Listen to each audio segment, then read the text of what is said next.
Okay, starting with chapter number 8 of your micro, that is concept of revenue. अब ये chapter में सबसे पहले अपन समझते हैं what is the meaning of revenue. Revenue का मतलब होता है money receipt from the sale of commodity. जो भी कमोडिटी हम सेल करते हैं उससे जो भी हमको मिलेगा दैट इज रेवेन्यू। और revenue minus cost that is basically what, profit. तो रेवेन्यू मतलब जो भी पैसा रियलाइज हुआ है उसमें से कॉस्ट हटेगी तो बचता है क्या, प्रॉफिट। अब पहले टाइप के रेवेन्यू पे आ जाते हैं, that is total revenue. Total revenue क्या होता है? It refers to total money receive from sale of all units. सारी यूनिट्स बेच के जितना पैसा रियलाइज होगा वो कहलाता है टोटल रेवेन्यू। मार्जिनल रेवेन्यू क्या होता है? It refers to additional money receive from sale of every additional unit. हर एक्स्ट्रा यूनिट बेच के जितना पैसा मिलेगा वो कहलाता है मार्जिनल रेवेन्यू। आखिरी चीज है एवरेज रेवेन्यू, जिसका पर्यायवाची होता है प्राइस। एवरेज रेवेन्यू मतलब per unit received from commodity sold. ठीक है। अगर मैं एवरेज निकालना चाह रही हूँ तो बेसिकली मैं फॉर्मूला लगाऊंगी total revenue divided by number of units. किसी भी चीज का एवरेज इसी तरह से निकलता है, टोटल जितना पैसा मेरे को मिला है डिवाइडेड बाय टोटल यूनिट्स जितनी मैंने बेची है। तो मुझे एवरेज पता लग जाएगी कि हर यूनिट से मैंने ऑन एन एवरेज कितना कमाया है। और इसलिए इसको प्राइस भी बोला जाता है। On an average her unit की प्राइस कितनी रही है। एवरेज रेवेन्यू का कर्व का एक और नाम है, दैट इज डिमांड कर्व। क्योंकि प्राइस और क्वांटिटी के बीच का रिलेशन बताने वाला जो ग्राफ है वही डिमांड होता है, और वो ही प्राइस का पर्यायवाची है एवरेज रेवेन्यू। तो एवरेज रेवेन्यू और क्वांटिटी के बीच का रिलेशन बताने वाला भी होता है ए आर कर्व। इसलिए एवरेज रेवेन्यू कर्व भी जो बनेगा वही तुम्हारा डिमांड कर्व होगा। टोटल रेवेन्यू का क्या फॉर्मूला हो सकता है? Summation of M R. Marginal revenue हर एडिशनल यूनिट से जो जो पैसा रियलाइज होते जा रहा है उसको ऐड करते जाएंगे तो अपने को टीआर मिल जाएगा। और ए आर इंटू क्यू करोगे, इसी फॉर्मूला में मैं ए आर को मल्टीप्लाई कर दूं विद क्वांटिटी तो मुझे टी आर मिल जाता है। और एम आर का फॉर्मूला क्या होगा? T R N minus T R N minus one. उस लेवल के टीआर से पिछले टीआर को माइनस करोगे तो एमआर मिल जाता है, जिस लेवल का एमआर तुम्हें निकालना है। या फिर सेकंड फॉर्मूला हो सकता है change in TR upon change in Q. Change in TR upon change in Q, ये सेकंड वाला फॉर्मूला केवल तब यूज होता है जब यूनिट्स लगातार नहीं चल रही है, 1 2 3 4 5 नहीं है, 1 के बाद 3 है, 3 के बाद 10 है, units are taking a jump, तो फिर ये वाला फॉर्मूला यूज होता है। नाउ अब जब ए आर कॉन्स्टेंट होता है तब ए आर एम आर और टी आर के बीच में क्या रिलेशन चलेगा? When A R is constant मतलब अगर प्राइस कॉन्स्टेंट है, तुम 1 यूनिट खरीदो, तुम 5 यूनिट खरीदो, तुम 500 यूनिट खरीदो, बार्गेनिंग नहीं होगी। 1 यूनिट की प्राइस अगर 10 रुपए है तो 2 यूनिट की भी पर यूनिट प्राइस 10 रुपए ही है, 3 यूनिट की भी 10 रुपए ही है। तो टीआर कैसे निकलेगा? 10 + 10 20 +10 30 +10, sorry, this is A R. A R से टी आर निकालने के लिए it will be A R into Q. 10 × 1 10, 10 × 2 20, 10 × 3 30, 10 × 4 40। और अगर मुझे एम आर कैलकुलेट करना है तो उस लेवल के टी आर से पिछले को माइनस कर दूंगी।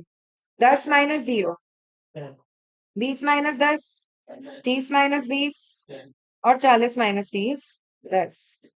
तो एक चीज क्लियर है, जब प्राइस कांस्टेंट होती है यानी कि एआर कांस्टेंट होता है तो एमआर भी कांस्टेंट होता है, और एआर और एमआर होते हैं बराबर। पहला पॉइंट ऑफ रिलेशन यही है, व्हेन प्राइस इज कांस्टेंट तो AR is equal to MR. दूसरा पॉइंट ऑफ रिलेशन, जब बेटा एमआर कांस्टेंट होता है, जब एमआर कांस्टेंट होता है तो टीआर कांस्टेंट रेट पे बढ़ेगा, 10 20 30 40। ठीक है। Second point of relation, when MR is constant, TR curve increases at a constant rate and hence it will be a straight line graph. Graphically देखोगे तो MR और AR हॉरिजॉन्टल बनेंगे, units अपन x axis पे रखेंगे और Y पे रखेंगे revenue. ठीक है। और TR upward sloping straight line बनेगा क्योंकि ये कांस्टेंट रेट पे बढ़ते जा रहा है। Am I clear? Second situation तब हो सकती है कि यार जब तुम ज्यादा यूनिट खरीद रहे हो तो AR धीरे धीरे कम होते जा रहा है। क्या होते जा रहा है? एआर कम होते जा रहा है। रेवेन्यू कर्व्स कैसे होंगे? जब एआर गिर रहा है विद इंक्रीज इन आउटपुट, मतलब अगर तुम एक यूनिट ही खरीद रहे हो तो हो सकता है तुमको महंगा मिल रहा है, लेकिन मैं 5 यूनिट खरीद रही हूँ एक साथ तो मुझे सस्ता देंगे पर यूनिट। एआर कम हो रहा है विद इंक्रीज इन आउटपुट। ठीक है, ज्यादा यूनिट खरीदने वाले को कम प्राइस कोट की जा रही है। ओके, तो अब यहाँ पे अपन ने सिचुएशन ली है, यूनिट्स 1 से लेके 7 तक जा रही है, एआर कम होते जा रहा है, 10 9 8 7 6 5 4। तो अब टीआर कैसे निकलेगा? By the formula Vedant, AR into Q. Calculation कैसे होगा? 10 इंटू 1, 9 2 जा, 8 3 जा, 7 4 जा, 6 5 जा, 5 6 जा, 7 4 जा। एमआर कैसे निकलेगा? TR N minus TR N minus 1, 10 minus 0, 18 minus 10, 24 minus 18, 28 minus 24, 30 minus 28, 30 minus 30, 28 minus 30।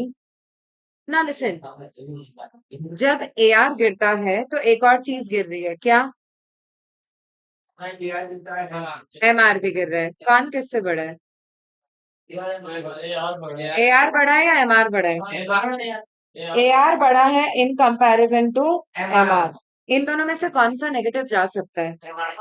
MR negative हो सकता है, यानी कि एडिशनल यूनिट बेच के तुम्हारा रेवेन्यू नेगेटिव हो सकता है, लेकिन प्राइस कभी नेगेटिव नहीं हो सकती। तो you get the 2 points of relation. जब एआर गिरता है तो एमआर भी गिरता है और एआर बड़ा होता है in comparison to MR. MR negative या जीरो हो सकता है, लेकिन एआर कभी नेगेटिव या जीरो नहीं हो पाएगा। अब अगली चीज है टीआर और एमआर के बीच का रिलेशन। इन दोनों स्केड्यूल्स को देखना है। जब एमआर गिरता है, जब एमआर गिरता है तो टीआर भी गिर रहा है क्या?